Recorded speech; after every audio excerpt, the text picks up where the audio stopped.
सोचिए, आप किसी पुरानी सुनसान जगह पर हैं और वहां धूल के बीच आपको एक इंसानी कंकाल मिलता है। और उस कंकाल की हड्डी हो चुकी कलाई पर सिर्फ एक चीज चमक रही है, एक बेहद खूबसूरत कीमती कंगन। तो पहला सवाल दिमाग में क्या आता है? यही ना, कि ये कौन था और इस एक कंगन के पीछे कितनी बड़ी कहानी छिपी होगी। आज हम जयशंकर प्रसाद के मशहूर उपन्यास कंकाल की दुनिया में उतर रहे हैं। और देखिए, ये सिर्फ एक कहानी नहीं है, बल्कि ये समाज, हमारे रिश्ते और हमारे अपने मन के अंदर जो लड़ाइयाँ चलती हैं, उसका एक तरह से एक्सरे है। हमारी आज की पड़ताल का मकसद सिर्फ ये जानना नहीं है कि वो कंकाल किसका था, बल्कि ये समझना है कि ये कहानी आज भी हमारे लिए इतनी जरूरी क्यों है। ये बेहतरीन शुरुआत है, क्योंकि कंकाल उपन्यास का नाम ही मतलब उसकी सबसे बड़ी ताकत है। ये हमें सतह के नीचे देखने को मजबूर करता है। प्रसाद जी ने यह उपन्यास उस दौर में लिखा था जब साहित्य में छायावाद का बोलबाला था। मतलब कल्पना, भावनाएं, प्रकृति, इन सब पर बहुत जोर था। लेकिन कंकाल में वो उस रोमांटिक दुनिया से थोड़ा आगे बढ़ते हैं। वो समाज की कड़वी सच्चाई और इंसानी मन की उन उलझनों को सामने लाते हैं जिनके बारे में उस वक्त कोई खुलकर बात नहीं करता था। तो अपने समय के हिसाब से ये एक बहुत ही साहसी उपन्यास था। अच्छा, तो ये सिर्फ एक प्रेम कहानी नहीं है? नहीं, बिल्कुल नहीं। ये एक तरह की सोशल कमेंट्री भी है। हाँ। चलिए फिर किरदारों से शुरू करते हैं, क्योंकि उन्हीं के जरिए ये कहानी परत दर परत खुलती है। तो कहानी के केंद्र में है कौशल्या। कौशल्या जाहिर है बहुत सुंदर है, आकर्षक है और हर कोई उसकी तरफ खिंचा चला आता है। हाँ, और उसी आकर्षण के जाल में फंसा है माधव। माधव एक पढ़ा लिखा, कलात्मक सोच वाला नौजवान है। वो कौशल्या से सिर्फ प्यार नहीं करता, वो उसे एक तरह से पूजता है। हाँ, उसके लिए कौशल्या कोई आम लड़की नहीं, बल्कि देवी है, एक आदर्श। और यहीं से कहानी का जो मनोवैज्ञानिक पेच है वो शुरू होता है। यहीं पर मैं आपको रोकना चाहूंगा जी। क्या ये देवी मानकर पूजना अपने आप में ही एक समस्या नहीं है? मतलब जब आप किसी को देवी बना देते हैं तो आप उससे एक इंसान होने का हक तो छीन ही लेते हैं ना? बिल्कुल। आप उससे गलतियां करने की, अपनी इच्छाएं जाहिर करने की आजादी कहाँ देते हैं? मुझे तो लगता है कि माधव का ये आदर्शवादी प्यार ही कौशल्या पर सबसे पहला दबाव बनाता है। आपने बिल्कुल सही नस पकड़ी है। यही इस उपन्यास की सबसे बड़ी खूबी है। ये दिखाता है कि कैसे अच्छा और आदर्श दिखने वाला प्यार भी एक पिंजरा बन सकता है। माधव की नजर में कौशल्या की एक छवि है, पवित्र, निष्कलंक, और कौशल्या वो उस छवि में कैद हो जाती है। और एक तीसरा किरदार भी तो है, डॉक्टर। हाँ, कहानी का तीसरा अहम किरदार है डॉक्टर, जिसे आखिर में वो कंकाल मिलता है। डॉक्टर तर्क का, विज्ञान का प्रतीक है।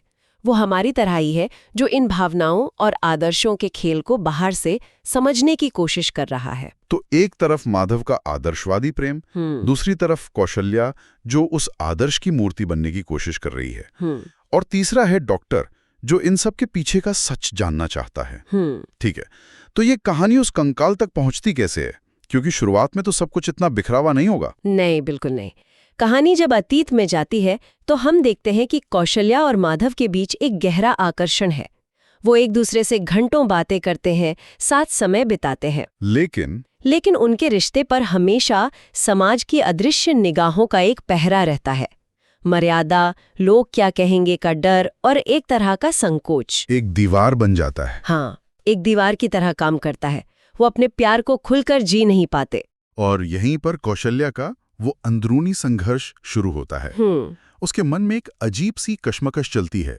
वो माधव का प्यार तो चाहती है, लेकिन उसे लगता है कि अगर उसने अपनी मानवीय इच्छाएं, अपना शारीरिक आकर्षण जाहिर कर दिया तो वो माधव की नजरों में देवी नहीं रहेगी, एक आम औरत बन जाएगी। ये बहुत ही अजीब लेकिन बहुत सच्ची उलझन है।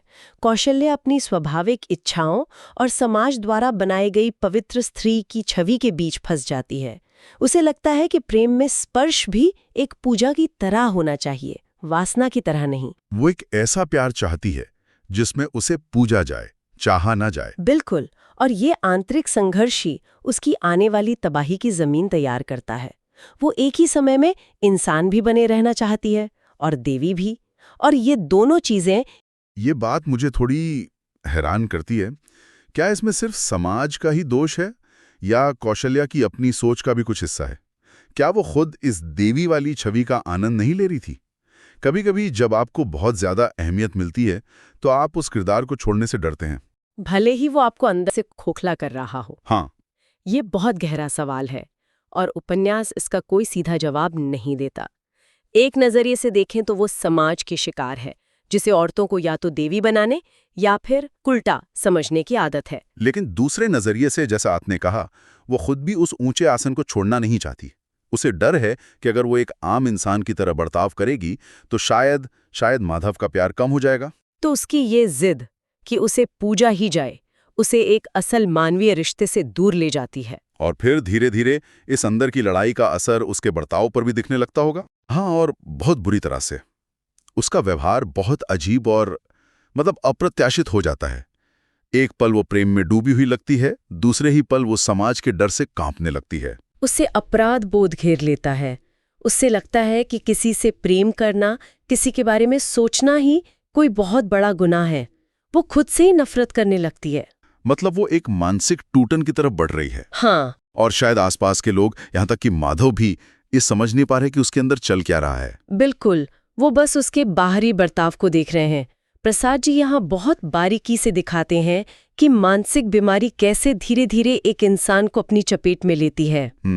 ये जो समाज का दबाव है, ये सिर्फ बाहरी नहीं रहता, ये इंसान के मन के अंदर बैठ जाता है और उसे अंदर से खाने लगता है। कौशल्या की हालत विक्षिप्तता की ओर बढ़ने लगती है। वो असलियत और अपनी कल्पना के बीच का फर्क खोने लगती है। हाँ, उसके लिए उसका सबसे बड़ा दुश्मन समाज नहीं, बल्कि उसका अपना मन बन जाता है। और मुझे लगता है कि कहानी का सबसे दर्दनाक मोड़ यहीं से आता है। एक दिन वो अचानक गायब हो जाती है। किसी को कुछ पता नहीं वो कहाँ गई, उसके साथ क्या हुआ। माधव पागलों की तरह उसे ढूंढता है, लेकिन उसका कोई सुराग नहीं मिलता। कहानी पर एक गहरा सन्नाटा और रहस्य छा जाता है। हाँ, और ये रहस्य सालों तक बना रहता है। यहीं पर कहानी वापस वर्तमान में आती है, उस डॉक्टर के पास जिसे वो कंकाल मिला है। और जब सारी कड़ियां जुड़ती हैं तो ये दिल तोड़ने वाला सच सामने आता है कि वो कंकाल किसी और का नहीं बल्कि कौशल्या का ही था। तो आखिर में हुआ क्या था उसके साथ? वो अपने मन की लड़ाई में पूरी तरह हार चुकी थी। समाज, प्यार, आदर्श, इन सब बोझ के तले वो इतना दब गई कि उसने सबसे दूर भाग जाने का फैसला किया। वो अकेले गुमनामी में कहीं चली गई, जहां बिना किसी सहारे के, शायद भूख और बीमारी से उसकी मौत हो गई। किसी को पता भी नहीं चला? किसी को भी नहीं। ये सुनकर तो माधव, वो तो पूरी तरह टूट गया होगा। बिखर गया। उसका आदर्श, उसकी देवी इस तरह से खत्म हो गई। बिल्कुल, क्योंकि उसकी पूरी दुनिया ही उस आदर्श पर टिकी थी। उसके लिए कौशल्या की मौत सिर्फ एक इंसान की मौत नहीं थी, बल्कि एक खूबसूरत सपने के टूटने जैसी थी। हाँ, और उसे शायद ये एहसास भी हुआ होगा कि उसके आदर्शवादी प्रेम ने भी कौशल्या को इस अंत की तरफ धकेलने में एक भूमिका निभाई। उसने उसे इतना ऊपर उठा दिया कि वहां से नीचे उतरने का कोई रास्ता ही नहीं बचा।